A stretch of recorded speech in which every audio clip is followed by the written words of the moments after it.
দাদু, আজকে কি আমাদের টাইগাররা জয় আনতে পারবে? টাইগাররা কি সেই টাইগারের রূপে ফিরে আসবে? আমার বিষয় আছে কি, আমরা কিন্তু খুলনার মানুষ, আর আপনারা তো সবাই জানেন যে খুলনায় মোটামুটি সুন্দরবনের কিছুটা কাছে, মানে আমাদের সুন্দরবন আমাদের একদমই কাছে, খুলনার ভিতরে সুন্দরবন।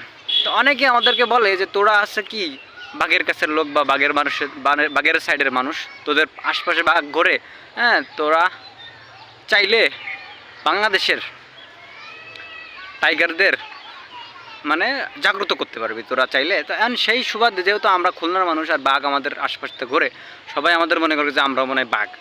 না, এই ম্যাচ যখন হেরে যায়, যখন কি টাইগাররা খারাপ খেলে, তখন আমাকে কী রে টাইগার তো ম্যাও হয়ে গেলো, টাইগার তো বিলাই হয়ে গেলো, মানে মান ইজ্জত সব আমাদের সবচেয়ে, যারা আমরা খুলনার মানুষ আছি আমাদের দেখা যায় কি দিন শেষে মান সম্মান আমাদেরটা থাকে না, সব ধুলোর সাথে মিশে যায়। তার কারণ কি, আমরা খুলনার মানুষ, আবার বাঘের সাইডের মানুষ, সুন্দরবনের মানুষ, আমার বাঘ টাইগার আইন থাকে।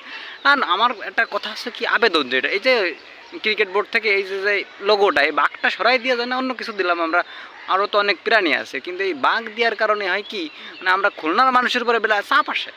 এই খুলনার মানুষের উপরে মেলা অত্যাচার, যে তোরা কি করো, বাঘের কিছু খাইতে দাও না, করো কি তোরা, এই যে তোকে বাড়ির দ্বারে এই যে বাঘ তোরা পশু, বাঘ তো কি নেতায় পড়ছে, বাঘের গায়ে বল নাই, এই ধরনের অনেক কথাবার্তা। দাদু বিশ্বাস করেন, বাঘরে আমরা যথেষ্ট খাইতে দিই, বাঘ যদি না খায়, বাঘ যদি পারফরমেন্স না দেখায়, এটা কি দোষ আমাদের কোনো দোষ না। বাঘরে আমরা যথেষ্ট খাওয়াই, লালন পালন করি, এখন বাঘ যদি পারফরমেন্স না দেখাইতে পারে, এ দোষ কি আমার?